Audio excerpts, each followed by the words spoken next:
Baik, Assalamualaikum warahmatullahi wabarakatuh. Perkenalkan, nama saya Rizky Permansyah dengan nomor NPM 235705116. Baik, di sini saya akan menjelaskan program dan set instruksi dari mata kuliah POK. Baik, selanjutnya kita mulai saja. Untuk itu, memahami program dan set instruksi adalah dasar untuk mempelajari pemrograman.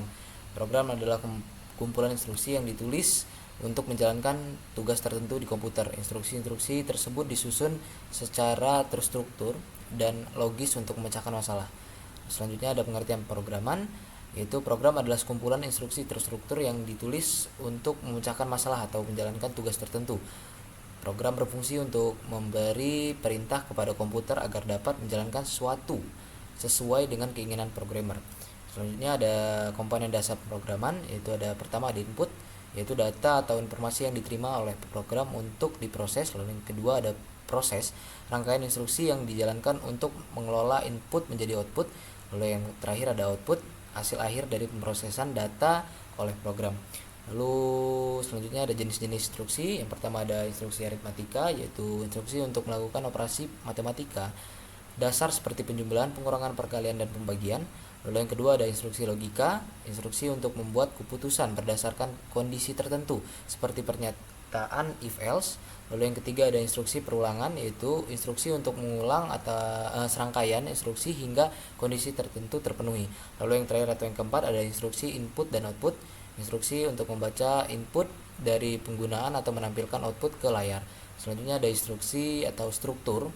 Instruksi yang pertama ada sintaks, yaitu aturan penulisan instruksi yang harus diikuti agar dapat dikenal dan diproses oleh komputer.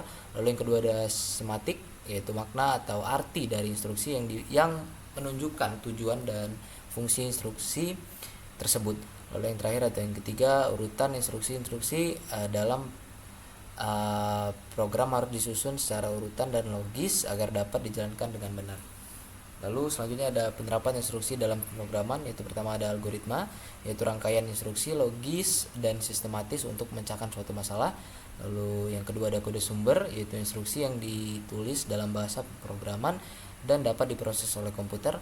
Lalu ada pseudocode, yaitu representasi struktur program dalam bentuk narasi yang mudah dibaca.